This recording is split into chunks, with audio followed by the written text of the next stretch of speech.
Salam cerdas, Ibu, Bapak, saudara-saudara yang saya hormati. Sesi membaca berita kali ini saya hanya membacakan satu berita dari CNN Indonesia. Tetapi topik berita ini dengan berbagai judul itu diberitakan oleh beberapa media utama lainnya. Nah, yaitu terkait dengan soal diskon listrik ya, yang ternyata dibatalkan oleh pemerintah atau ditunda. Nah, CNN Indonesia memberi judul pemerintah batal beri diskon tarif listrik 50%. Ini alasannya. Ditulis oleh redaksi CNN Indonesia pada Senin 2 Juni jam 16.18. Jadi Senin sore ya. Ada gambar ilustrasi orang. Kemudian ditulis di paragraf pertama, pemerintah membatalkan rencana pemberian diskon tarif listrik kepada 79,3 juta pelanggan listrik berdaya 1.300 volt ampere PA ke bawah. Pembatalan disampaikan oleh Menkyu Sri Mulyani di Komplek Istana Kepresidenan Senin sore ini. Jadi habis itu langsung diberitakan oleh CNN. Ia mengatakan, Sri Mulyani maksudnya, pembatalan disebabkan oleh mekanisme penganggaran. Pemerintah rencananya menggelontorkan diskon pada Juni dan Juli tahun ini, tapi karena diskon listrik mekanisme penganggarannya lebih lambat, rencananya dibatalkan. Nah, gitu ya. Kemudian kita rapat diskon listrik penganggaran lebih lambat. Kalau Juni, jadi tidak bisa dijalankan katanya.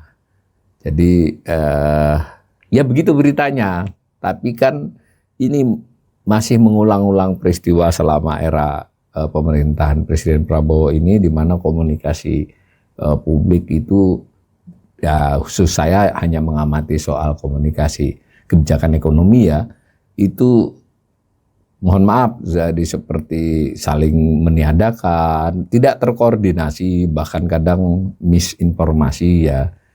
Nah ini pertama, ini sudah membatalkan yang belum lama, nanti kita baca di bawahnya diumumkan. Yang kedua, alasan yang dikemukakan itu mekanisme penganggaran gitu. Ini kan April, untuk Juni Juli belum siap. Ini kan ya buat yang belajar APBN ya tidak masuk akal. Artinya ya masih 2-3 bulan ya kalau mau gitu, cuma soal memberi diskon aja kok. Nah, di balik ini kalau kita ekonom mungkin lalu jadi memeriksa laporan keuangan PLN yang baru dipublikasi beberapa waktu dan seterusnya. Jadi begitu kemana-mana pikirannya, karena komunikasinya juga jadi seperti ini.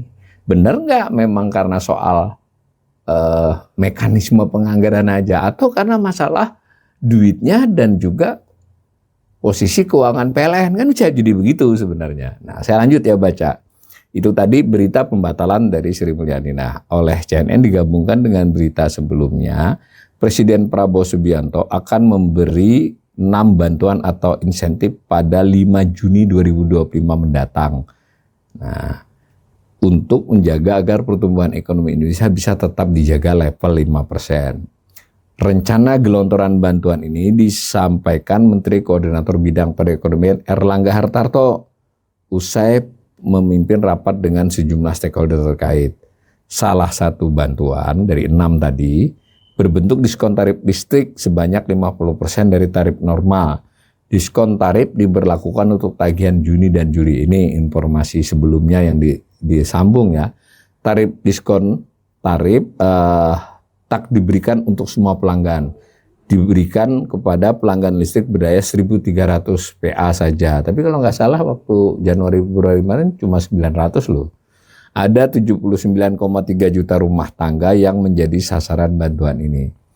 Stimulus ini diharapkan bisa mendorong pertumbuhan ekonomi di kuartal kedua 2025. Jadi momentum ini kita manfaatkan untuk membuat beberapa program. Nah, ini beberapa program yang disiapkan tentunya untuk mendorong pertumbuhan melalui apa yang bisa ditingkatkan melalui konsumsi. Jadi ini bagian dari paket kebijakan yang mendorong konsumsi masyarakat, kira-kira begitu ya. Tuturnya dalam rilis resmi Sabtu 24 Mei. Jadi 24 Mei, nah dibatalin 2 Juni ya. Nah selain itu, jadi selain listrik tadi, Berikut 5 bantuan lainnya. 1. Diskon transportasi. Diskon berlaku untuk moda angkutan laut, kereta api sampai pesawat. Pemberian diskon berlaku selama masa libur sekolah, yakni Juni dan Juli. Yang kedua, potongan tarif tol. Potongan ditargetkan menyasar 110 juta pengendara. Yang ketiga, tambahan alokasi bantuan sosial. Tambahan berupa kartu sembako dan bantuan pangan bagi 18,3 juta keluarga penerima manfaat. Nah, ini kita nggak jelas nih, ini tambahan yang 18,3 atau menjadi 18,3 atau di 18,3 itu ditambahi. Nah, ini di berita ini belum. Tapi saya kira tidak bertambah bertambah 18,3 juta, nyaris tidak mungkin. Yang keempat, bantuan subsidi upah. Nah, bantuan seperti yang pernah disalurkan pada masa pandemi COVID, ini pernah nih ya, berlaku untuk pekerja dengan gaji di bawah 3,5 juta. Nah, ini sama dulu besarannya lebih kecil dari 600.000 waktu COVID kan. Pada 2022 lalu BSU yang diberikan 600.000 untuk para buruh yang memenuhi syarat. Bantuan itu dibagikan 1 kali saja kepada para penerima. Itu dulu ya. Nah, ini mungkin di bawah 600.000. Nah, yang nomor 5, perpanjangan program diskon iuran jaminan kecelakaan kerja pada buruh di sektor padat karya. Nah, itu bantuan ini dianggap sebagai langkah krusial untuk mengerek konsumsi masyarakat. Mengingat ekonomi Indonesia di kuartal lalu cuma mampu tumbuh 4,87%. Ini untuk keseluruhannya ya. Nah, coba kita lihat lagi tadi. Listrik tadi diumumkan 24 Mei, dibatalin 2 Juni. Kemudian yang lain, diskon transportasi. Ini dalam rangka masa libur sekolah. Ya tentu ini manfaat ya. Tapi menurut saya ya dampaknya tidak terlampau besar. Maksudnya orang yang merencanakan melakukan liburan itu sudah mengalokasikan dana kalau dia memang niat liburan. Nah tentu dengan diskon tarif itu sedikit menurun. Tapi kan yang memang berencana tidak bepergian atau liburan kan nggak ada tidak ada manfaat dari diskon ini. Yang kedua, potongan tarif tol. Udah jelas kan, potongan tarif tol itu secara umum kalau kendaraan pribadi memang untuk kelas menengah. Tapi kalau untuk kendaraan umum kan dia tidak menurunkan tarifnya buat penumpangnya. Ya tentu ada manfaat ya dari sisi perusahaan atau busnya itu. Yang ketiga, tambahan alokasi bantuan usaha. Yang nomor 3 ini bolehlah, cuman saya tidak tahu ini berapa duit. Nanti kita lain kali kita asesmen. Itu kemudian 18,3 juta ini tambahan barunya atau totalnya menjadi segitu. Yang keempat, bantuan subsidi upah. Ya benar, kalau ini juga jelas manfaat kepada pekerja di bawah 3,5 juta. Tapi persoalan yang sedang melanda pada daya beli ini, orang nggak punya pekerjaan.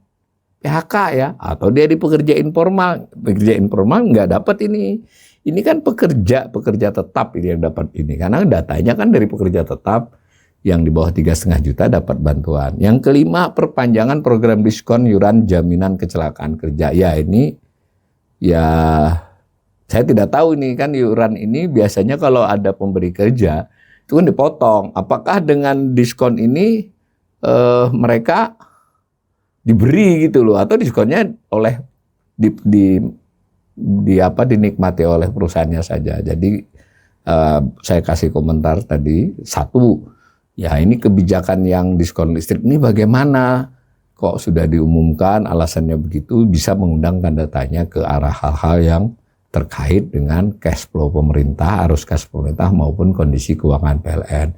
Sedangkan 5 kebijakan yang lain ini, kecuali yang nomor 3 yang nampaknya dampaknya lebih masif, yang lain-lain itu dampaknya tertuju kepada mereka yang bekerja, kelas menengah meskipun menengah bawah. Jadi saya kira kalau kebijakan seperti ini diharapkan agar pertumbuhan ekonomi terdorong, sulit. Meskipun kita harus mengakui ini ya membantulah. Jadi pemerintah memerlukan kebijakan yang lebih afirmatif ya istilahnya, yang terkait dengan penciptaan atau mendorong penciptaan, bukan pemerintah yang menciptakan lapangan tapi mendorong insentif dan sebagainya agar lapangan kerja terdorong tercipta, sekurang-kurangnya mencegah PHK besar-besaran. Kemudian jika diperlukan untuk mendorong yang sifatnya langsung, ya sudah dioptimalkan saja yang bantuan sosial dan semacamnya itu. Nah, bukan tarif-tarif yang hanya menjangkau sebagian kelas masyarakat saja. Mudah-mudahan ke depan kebijakannya makin baik, tapi untuk kebijakan yang 6 ini saya meresponnya ini tidak terlalu berdampak pada pertumbuhan ekonomi kecuali yang nomor 3.